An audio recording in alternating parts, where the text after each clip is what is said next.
Hello guys, we are back with our next lecture. In this lecture, let us go through the next question. So this question belongs to GATE CSE 2020 guys. It's the latest question to be clear. Okay. So the question is a processor has a 64 registers. Okay. So let us start converting. So basically 64 registers. To identify them, I need 6 bits, right? Yes. And uses a 16-bit instruction format. Okay. So the total length of the instruction is a 16. They gave it clearly. If it has two types of instructions. Okay, so they are saying it is having two types of instructions. The first type is I type and the second type is R type. Okay, so I think this question is a bit interesting question. So let us start drawing the diagrams. So each of them is a 16 bits because I'm writing for both of them in the below part. Okay, yes. And they told that each I instruction contains an opcode.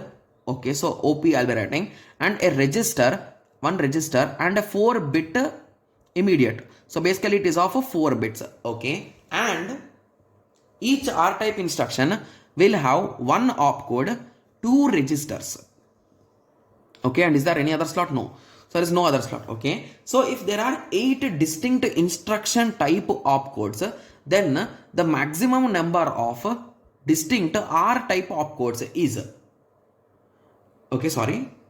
Okay. So they did not give the length of these opcodes, right? So we know the register. So it is a 16. We know the total length is 16. Okay. So they did not give the opcode length. So they clearly told that the opcode length of I1 is 8. So if it is 8 distinct, it is nothing but a log base 2. So basically to represent 8, how many bits do I need? I need 3 bits, right? Yes. So with this understanding, the first question part is clear. So here there's only 2 registers. So 6 plus 6. And they are asking what will be the length of opcode is the question, right? Yes. Okay. So this is a quite interesting question, guys, if you ask me, right? Yes. Okay. So here the maximum output, that is nothing but the maximum number of combinations are 2 power 16, right? So among those 2 power 16, these values are already occupied. So this is a 4 plus 6, that is a 10 plus 3, that is 13. So 13 combinations are already occupied, right? Yes. So with that understanding, you can subtract them, right? So out of the total, so you can solve it directly, or you can do this small trick, guys. So first of all, bring these two guys to the same power.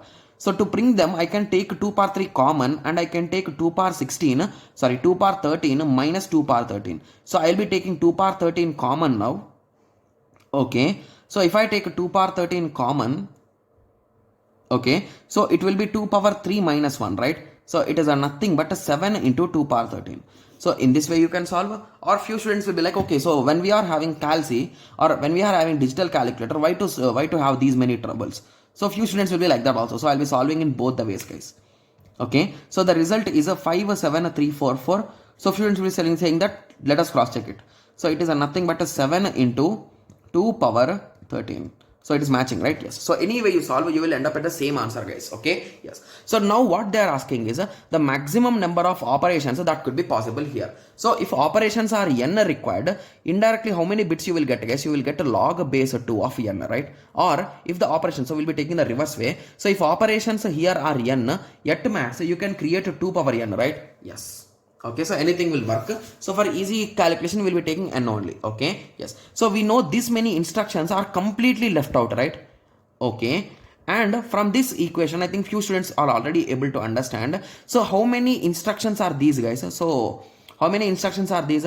Those are nothing but 2 power 12, right? So is equals to 2 power 12 into capital N. Okay, so now our goal is to find this to n, guys. So I think this question is a bit easy now, right? So it is a nothing but, okay, so 5, 7, 3, 4, 4. I'll be saying why I wrote in that way, so don't worry. Divided by 2 power 12.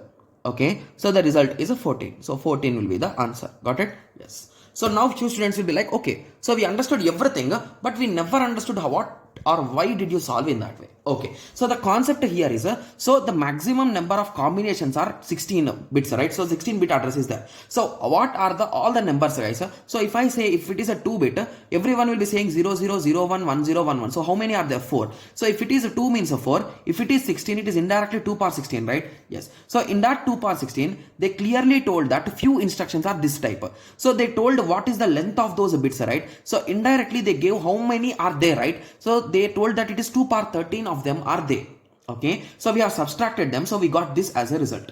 Okay, and in the second part of the question, they gave one question mark, guys. So they did not solve how many opcodes are there, and the question which they asked is how many opcodes are there is the question. Okay, yes.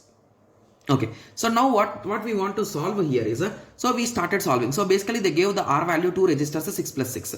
So the result is a 12, right? So I wrote 2 power 12, and here I assumed that there are total n instructions, guys. So this is the number of instructions. So basically what they are asking, the maximum number of random instructions or opcodes. Sorry, it's opcode, not instruction. So the different operations which are possible. So I'm assuming them as n. So basically, in our last lecture also we have discussed, right? So whenever you want to find some bits, so you will be always taking the opcode, guys. So you will just multiply the opcode. So if here it is 14, so I'll directly multiply. So in that way only I have multiplied it, and I know that the total left out instructions are these only. So the left out instructions are these. So I have equated them and I have got the answer 14. Got it? Yes. So the question is a quite easy question, guys, if you ask me, right? Yes. So I hope everyone got a clear idea with respect to this question. Okay, guys, if you are having a doubt in this question, please watch the previous lecture, guys. So in the last lecture we have gone through one more question, that is 2018. So if you understand any one of the question, you will understand the other question, guys. So as both the questions are a bit of same type, so I recommend you to watch that lecture if you are watching this lecture. Got it? If you are confused with this question. Got it? Yes. And if you are clear with this question, try solving that question, guys. Got it? Yes. So I hope everyone got a clear idea. So in the next lecture, let us continue with the next question. Thank you. Thanks for watching. Like, share and subscribe for more awesome videos like this. Thank you.